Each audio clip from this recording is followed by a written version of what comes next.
Every summer, while other kids packed for camps with canoes and cabins, my mom sent me and my sister somewhere else. She called it Fat Camp. But trust me, it wasn't what you think.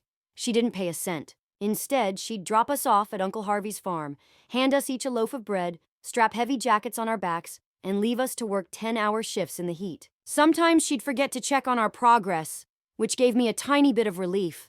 I'd let my little sister Kate rest in the shade of the barn while I worked twice as hard, hoping Mom wouldn't explode if things looked undone. I even gave Kate my food most days. Looking back, we weren't overweight. We were severely underweight. Mom never let us near a scale, but even then, I knew bones weren't supposed to stick out like that, or that you shouldn't see stars every time you stood up. What really twisted my stomach was the cash exchange. When summer ended, I saw Uncle Harvey slip my mom thick envelopes, $5,000 in cash, and a casual, "Thanks for managing the farm." I didn't get it at first. Uncle Harvey was warm and playful, always greeting us with candy and bear hugs. He wasn't like her at all.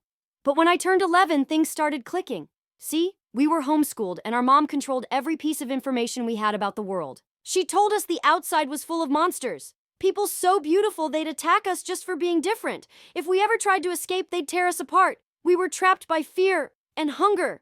It was like Stockholm Syndrome. She fed us lies and starved us until we didn't question anything. Kate wasn't my sister anymore. She was my responsibility.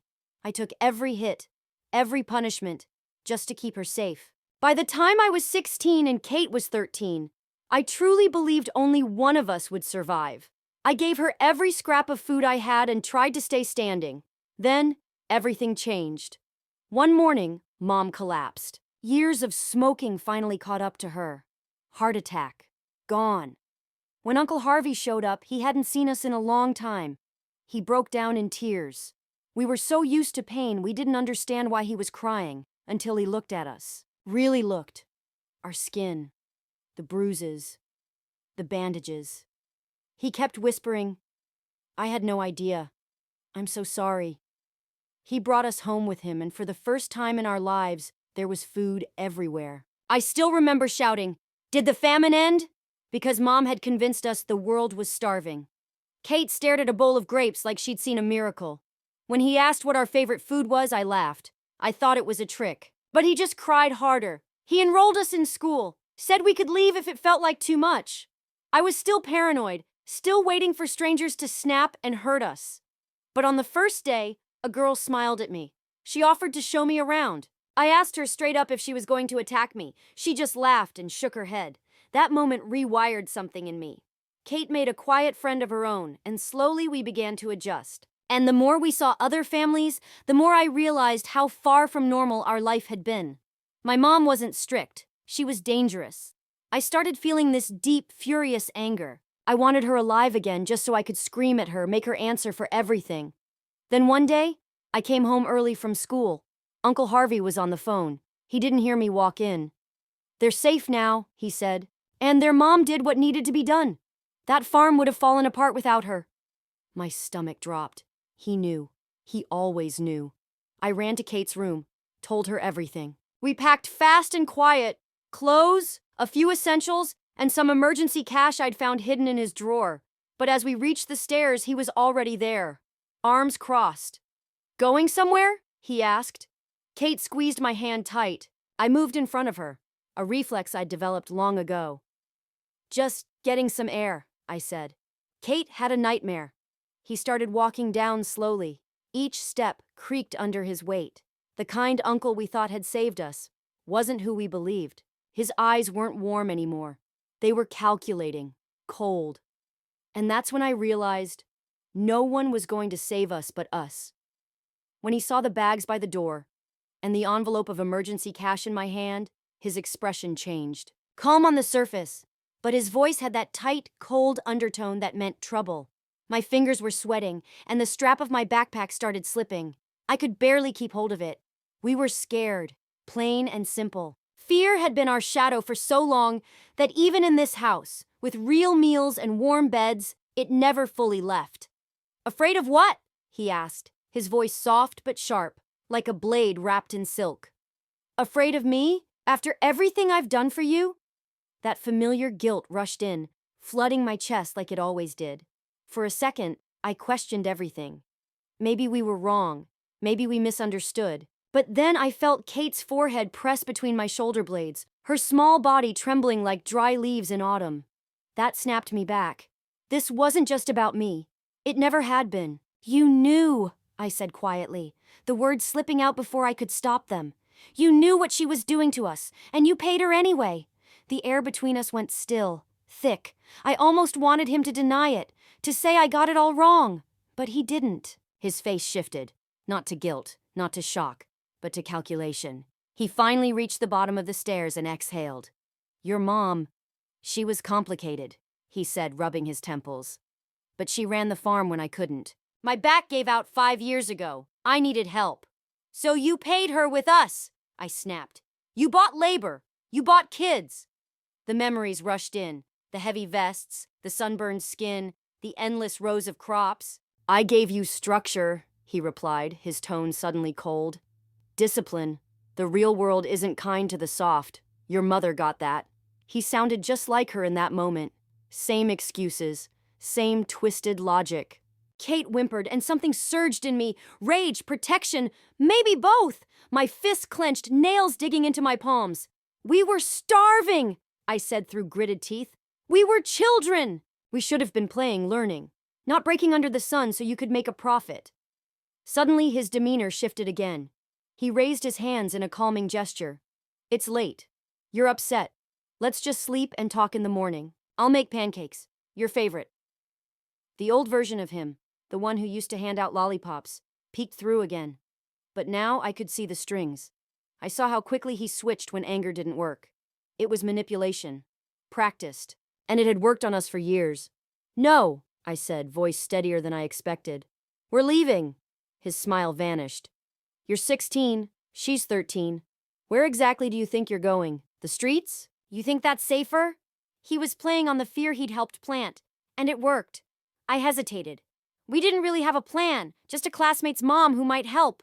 The weight of it all crushed down on me. What if I was making the wrong call? What if I was putting Kate in more danger? He saw that crack in my armor and leaned in. I made mistakes, he said. I trusted your mom too much. But I'm trying now. I want to fix things. Kate tugged gently at my shirt. I turned and saw her face. Uncertain, afraid, needing me to decide. Like always.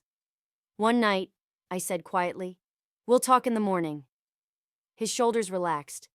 Thank you. He stepped aside. We walked up the stairs like ghosts. In our room, I hid the cash inside my pillowcase while he wasn't looking, just in case. Are we really leaving tomorrow? Kate whispered.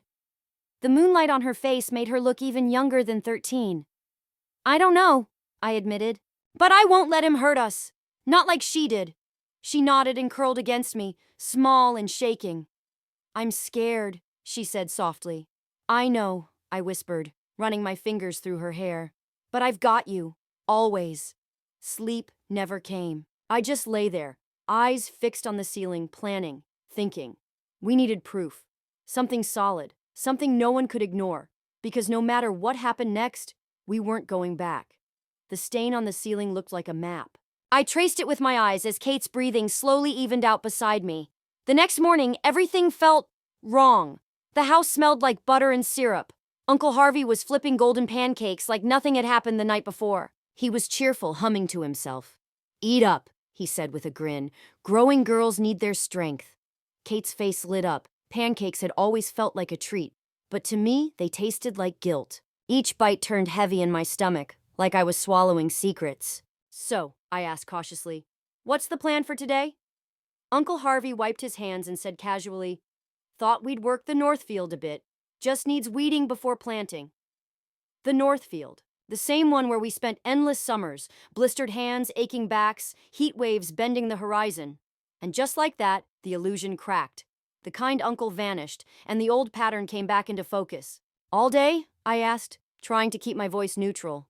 Just until lunch, he replied, as if granting us a favor, as if half a day in the fields was a gift. Kate nodded, quietly relieved. But I wasn't. I could see what he was doing, testing limits. Reintroducing work. It wouldn't stop at lunch. After breakfast, he led us to the shed. And there they were, the weighted vests. My breath caught. They hung like ghosts. Faded canvas, sandbags still bulging, soaked with memories we never wanted. These help build strength, he said, holding one out to Kate. His tone was light, but his eyes weren't. The second he reached for her shoulders, I stepped between them. No, I said firmly. No vests. His smile flickered. It builds character, he said, echoing the same twisted reasoning we'd heard from our mother. I said no. We stood there in a silent standoff, tension crackling in the air. Finally, he backed off with a shrug. Your choice, but you'll have to work harder without them. It wasn't a win, but it was a line, and I drew it. The sun was already high when we reached the field. The soil was dry, weeds tangled deep. Uncle Harvey pointed and gave directions while we pulled and yanked, sweat soaking our clothes. It looked innocent enough, just a family weeding a patch of land, but the pressure crept in quickly. He urged us to move faster, frowned when we paused for water. By noon, Kate's face was bright red, her movements sluggish. She was blinking too much, her balance unsteady. I'd seen it before. Heat exhaustion. She needs a break, I said sharply, already grabbing her arm. Uncle Harvey looked her over and gave a slow nod. Take her inside, I'll finish up. No argument, just compliance. That scared me more than yelling. Back in the house, I eased her into a chair and got her a glass of water. Small sips, I reminded her, pressing a cool cloth to her neck. Once she stabilized, I moved quietly. I had a purpose now. Uncle Harvey's office was spotless, books on farming, neat stacks of paper. But I went straight for the drawer I'd scoped out before. Locked. No problem. Years of popping our mother's cabinets had taught me well. I slipped the lock in seconds and started snapping photos of everything. Receipts, handwritten notes, anything that might help us later. Then I found it. A letter. And just reading the first line made my blood boil. Harvey, the older one's stronger. You can work her longer hours. I froze. My pulse pounded in my ears. This wasn't just about memories anymore. This was evidence, proof. And I was going to make sure it never happened again. There it was, her handwriting. Neat, controlled, familiar. She's getting suspicious. Caught her looking at your receipts. I've increased her workload to keep her exhausted. The younger one's still easy to manage. It was signed, Margaret, my mother. The paper was yellowed with age, but the message was crystal clear. They had coordinated, planned out how to keep us broken and obedient. I stared at the letter, rage clouding my vision. I didn't even hear the footsteps until the floorboard behind me creaked. What the hell do you think you're doing? The voice was ice cold. Every trace of the friendly uncle was gone. I turned sharply. Uncle Harvey stood in the doorway, his face twisted with fury. I instinctively clutched the phone to my chest and backed away until the desk pressed into my spine. I trusted you, he growled, stepping closer. I gave you shelter, food, school, and this is how you repay me? By digging through my things? He was flushed with anger, a vein in his temple throbbing, and for a terrifying moment, he looked just like her, our mother. You both treated us like property, I snapped, my voice shaking but steady. You knew we were being hurt. You paid for it. His jaw tightened. Your mother did what had to be done. This farm's been in my family for generations. I wasn't about to lose it because I couldn't pull a plow anymore. She helped. She gave me a solution. He said it like it made sense. Like putting children in weighted vests and starving them for years was just another line item in a business plan. We were children, I hissed. We needed protection, not punishment. You were strong. She made you that way, he countered, almost proudly, as if our suffering was something to be proud of. I moved toward the door, but he was faster. He blocked me, eyes locked on the phone in my hands. Give me the phone. No. My grip tightened. It was our only leverage. Proof. Safety. I'm not asking. Before I could run, he lunged. His hand clamped around my wrist and twisted. Pain shot up my arm and I cried out as the phone slipped from my fingers. It hit the floor with a sharp crack. He snatched it up immediately. Password, he demanded. I stayed silent. The phone was locked. He couldn't access anything without the code. It was the smallest victory, but it was mine. He glared at me. Fine. Be that way. He grabbed my arm and dragged me down the hallway. My wrist throbbed. In the kitchen, Kate sat at the table. Her eyes widened when she saw us. What's going on? She asked. Your sister's been snooping, Uncle Harvey said, his voice sharp. Taking pictures, planning to stir up trouble. He made it sound like I was the villain, like I'd betrayed him, not uncovered a history of abuse. I met Kate's eyes, pleading silently. Trust me, we need to leave. Tonight. Uncle Harvey's grip tightened. You're not going anywhere. He marched us upstairs, threw us into our room, and slammed the door shut. Then, click, the lock. Kate stared at the handle, horrified. Did he just lock us in? I tried the knob. It didn't budge. We've been through worse, I told her. We've survived worse. She sat on the edge of her bed, her hands shaking. What did you find? I hesitated. I couldn't tell her everything. Not yet. Not about how our mom had intentionally worn me down to keep me obedient. But I nodded slowly. Proof. Letters. He knew everything. He helped her. Her face crumpled. But he was nice. He gave us candy. I felt my throat tighten. That's how they control you, I said. They pretend to care just enough to keep you quiet. I walked to the window. We were on the second floor, but there was a roof beneath us, sloped and rough, leading to the porch below. The drop wasn't far. It's risky, I said, but we could climb down if we have to. Kate looked unsure. He took your phone. I know, I said, but it's got photos of everything. We have to get it back. But the door. I turned to her with a faint smile. Remember how many times Mom locked us in? I got good at getting out. She pulled a bobby pin from her hair and I knelt by the door. My fingers moved on instinct. The mechanism clicked once, then twice. We weren't free yet, but we were closer than we'd ever been. After a few tense minutes of careful work, I finally heard it, the soft click of the lock giving way. That tiny sound felt like victory, a reminder that we weren't powerless, that we had skills our captors didn't expect. Stay here, I whispered to Kate. I'll get my phone and be right back. I didn't want to risk both of us. If anything went wrong, she needed to be ready, to run. I crept down the hallway, every step a gamble. From the kitchen, I heard Uncle Harvey's voice. On the phone again. I paused, straining to hear. She's becoming a problem, he muttered.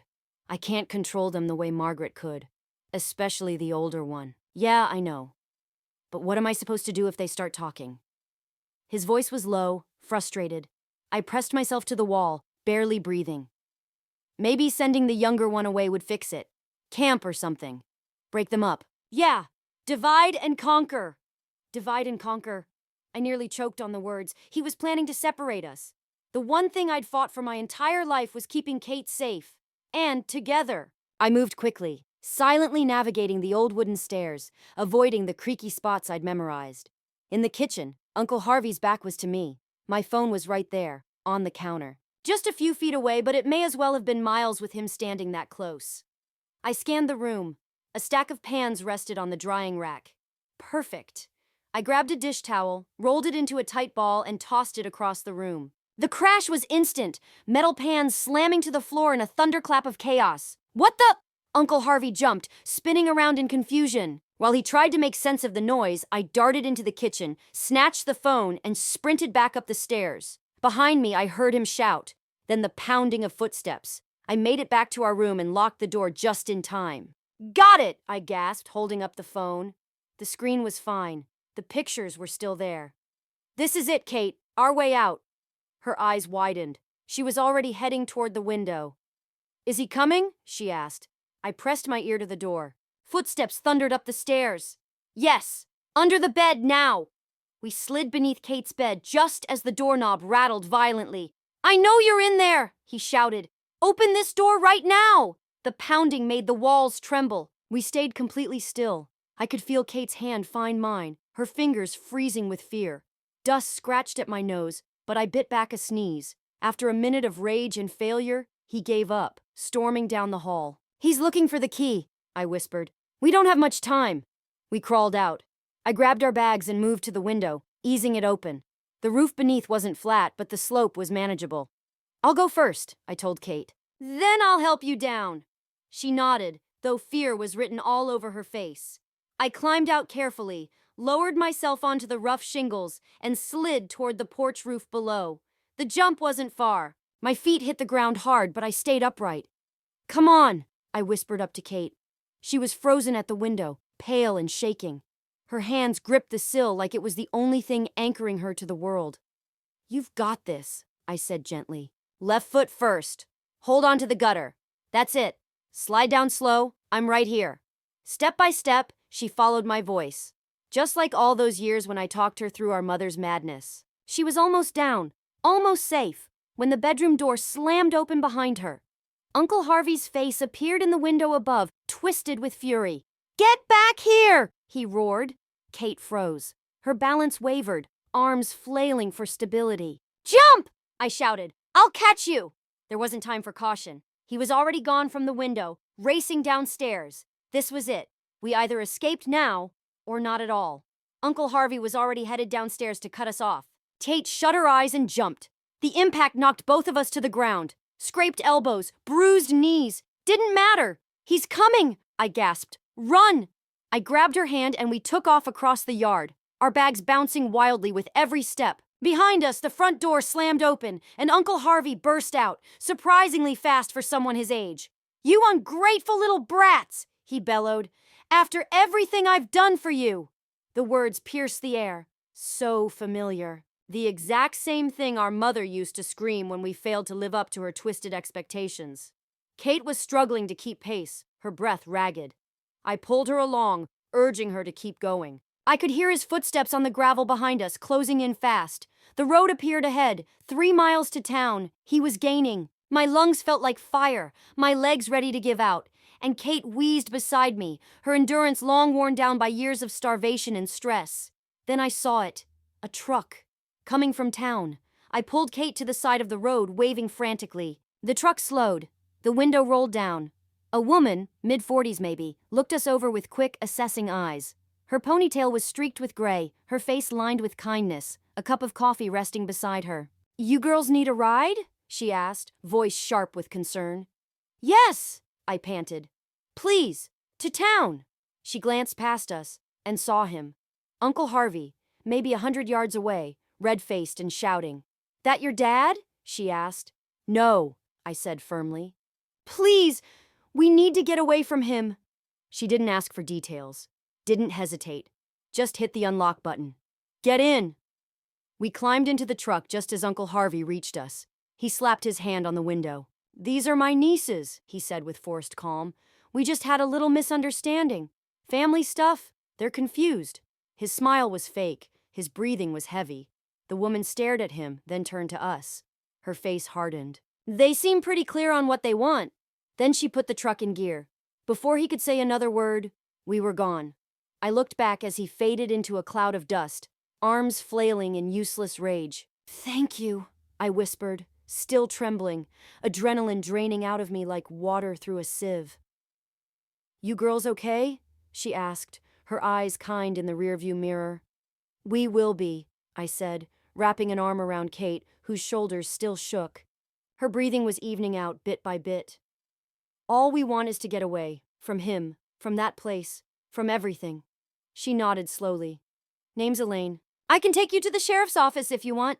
The mention of police made my chest tighten. I shook my head. "No cops, please."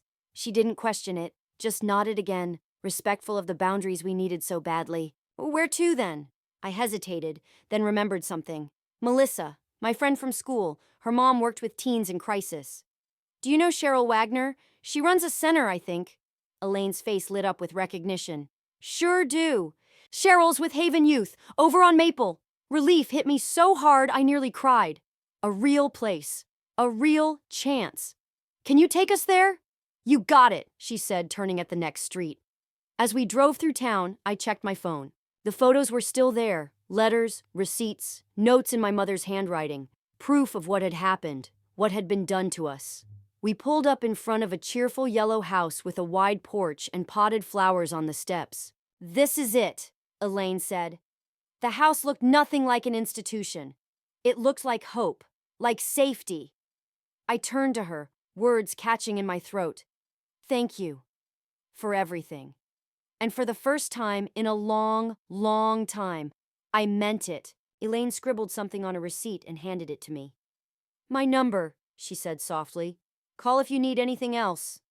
That small act of kindness hit harder than I expected. I tucked the paper into my pocket like a lifeline, something solid to hold on to in the storm. We watched her drive away, then turned toward the yellow house. Kate's hand slipped into mine. "What if they send us back?" she whispered. Her voice trembled.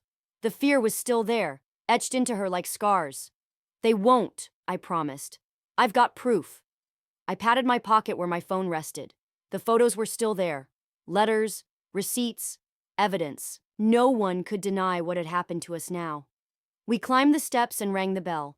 A few seconds later, the door opened. A woman in her 40s stood there. Curly hair, glasses, and tired but kind eyes. Cheryl, Melissa's mom. "Can I help you?" she asked, her gaze flicking between our worn-out clothes and overstuffed backpacks. I began, but a voice cut me off. "Oh my God, it's you!" Melissa stepped into the hallway, eyes wide in disbelief. "From school. What are you doing here?" Her familiar face was like a thread connecting me back to the normal world.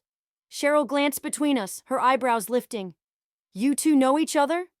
Melissa nodded. "She's in my English class, the one I told you about, the girl who asked if I was going to attack her on the first day." Her voice wasn't mocking, just honest. I flushed, remembering how weird that question must have sounded to her, but Cheryl didn't laugh. Her face softened.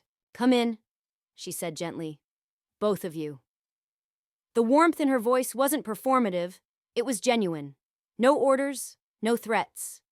Just welcome. Inside, the center felt nothing like what I'd feared. The walls were a calming yellow, with cozy furniture arranged like a living room. Teen art covered the walls, and shelves of books filled one corner. It didn't feel like an institution. It felt like a home. Cheryl led us into a small office and sat across from us, folding her hands. "All right," she said gently. "Tell me what's going on."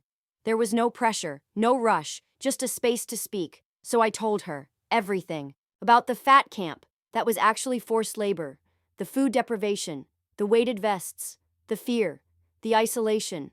About our mom, and then Uncle Harvey, and how I found out he had known all along, how he paid for it.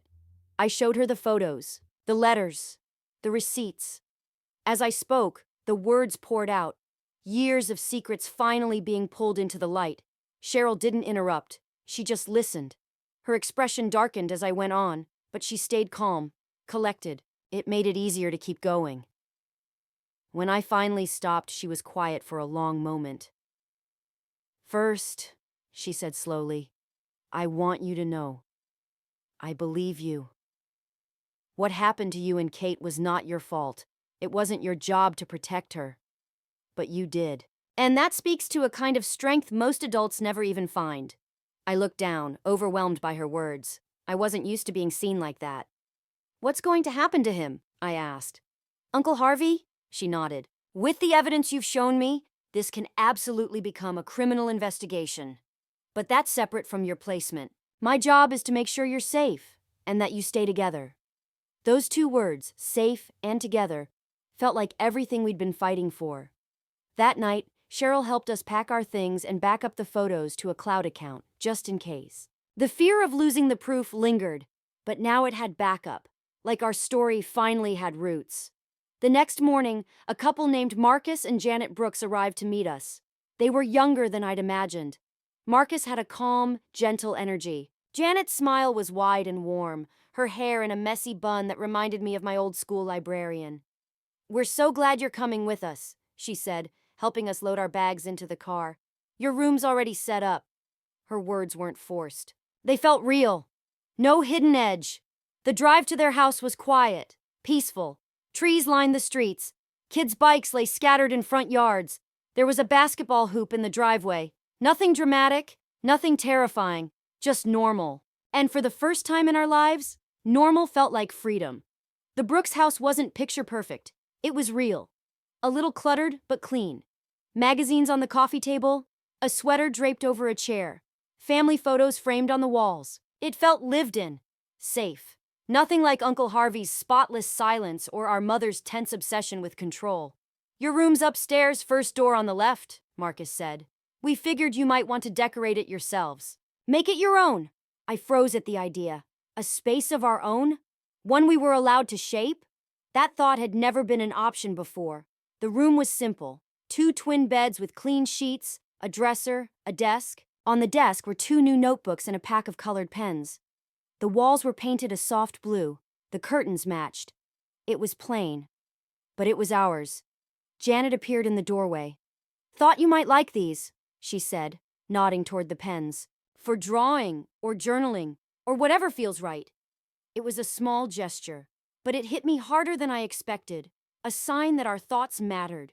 That we weren't just bodies to work or control. Kate grabbed a blue pen and flipped open a notebook. And then she started to draw. Confident lines, smooth strokes. I hadn't seen her sketch since before our mother died. She smiled, just a little, but it was real. A glimpse of who she might be when fear wasn't shaping every part of her. The first few days were strange.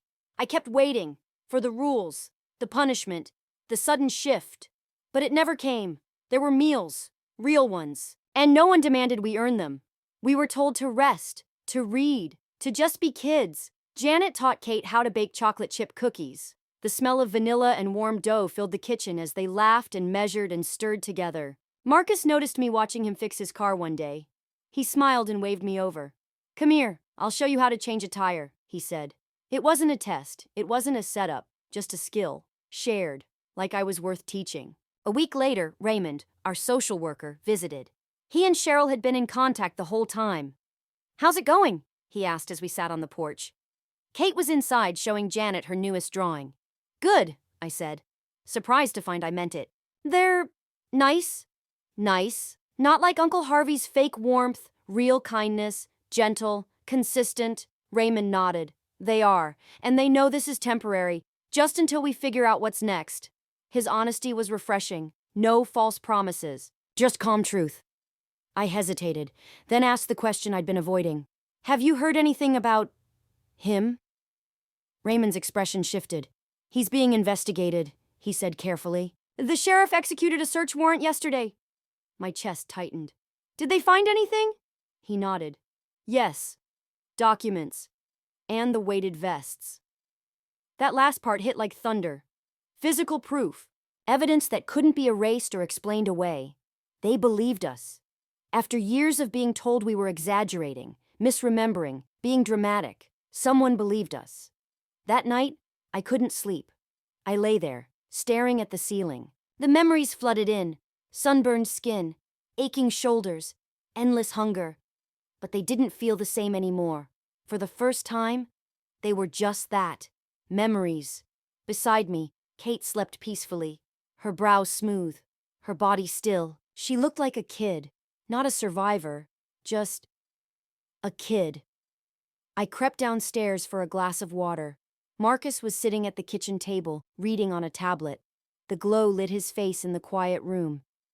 "Can't sleep?" he asked, without looking up. I shook my head.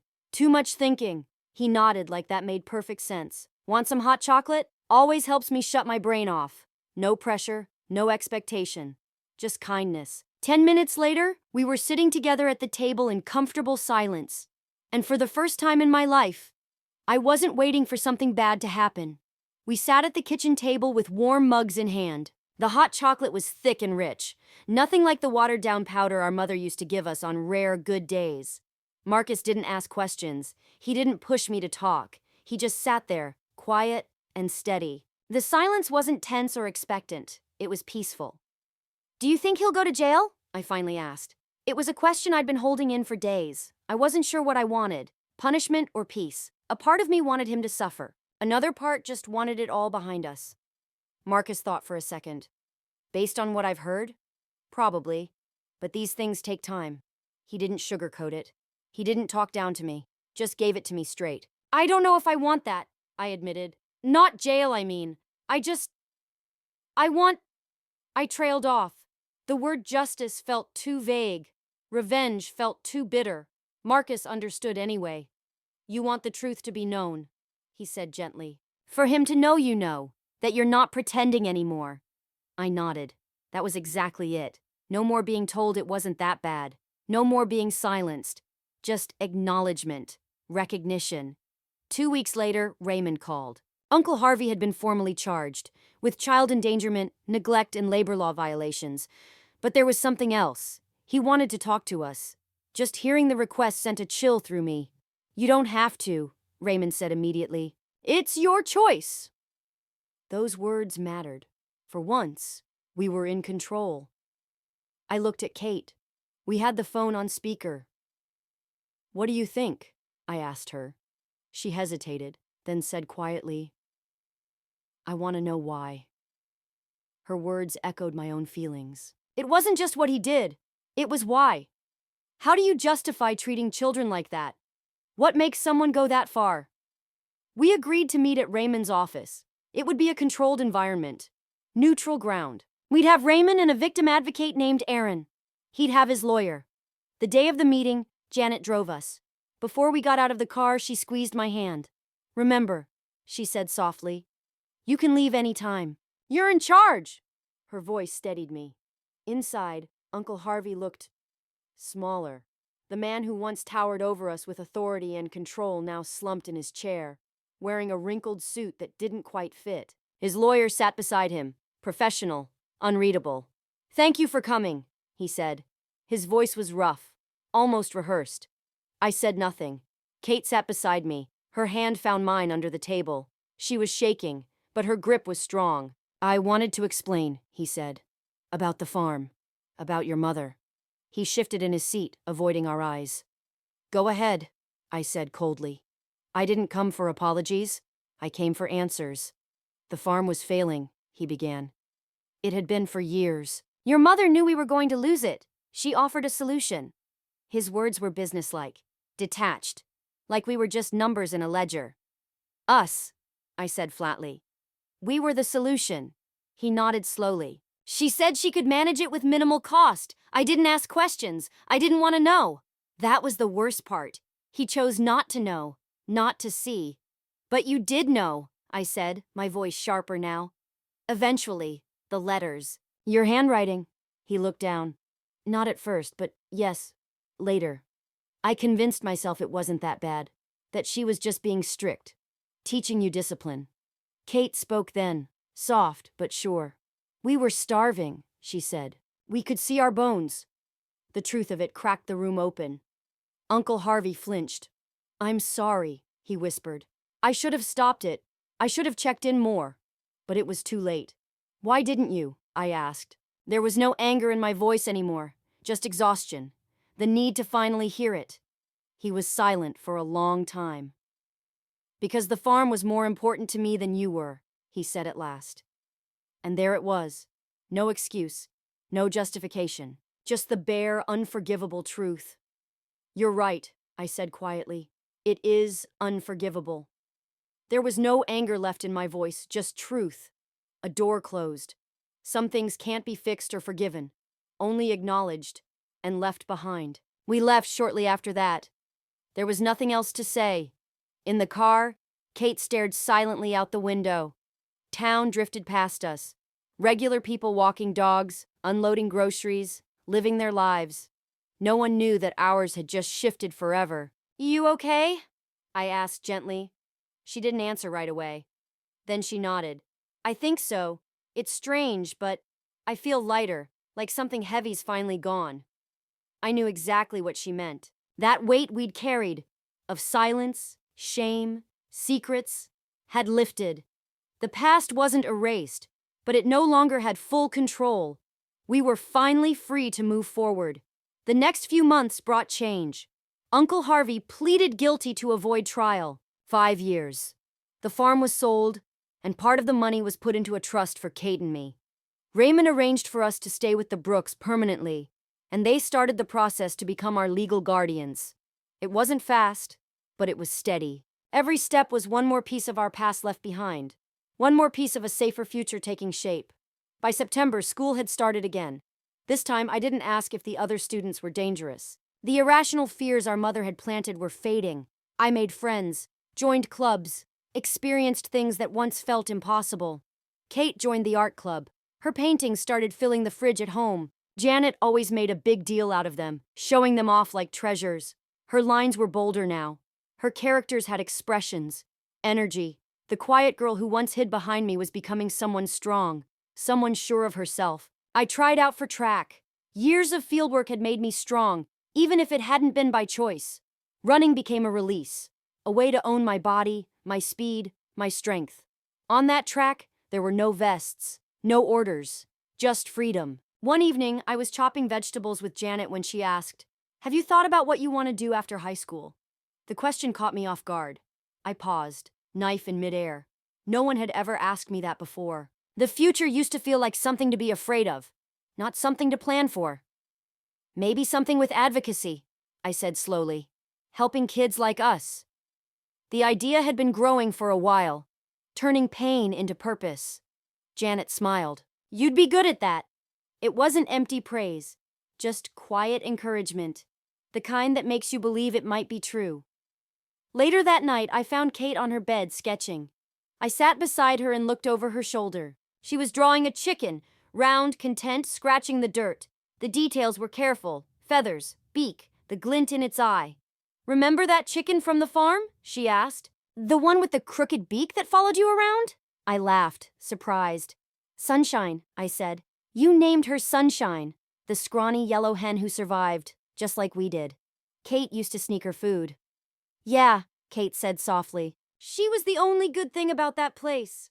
There was no sadness in her voice, just memory. A recognition of the pain, but also of what we'd carried through it. The resilience. I watched her add the last flourish to the tail feathers. "We made it," I said. "We're okay." She nodded. "We are." Her voice was quiet, but sure. And for the first time, I believed it. We weren't just surviving anymore. We were living. The future wasn't a threat. It was a possibility. There would still be challenges, scars, days when the past whispered back, but we'd face them together, not as protector and protected, but as sisters, equals, building something new.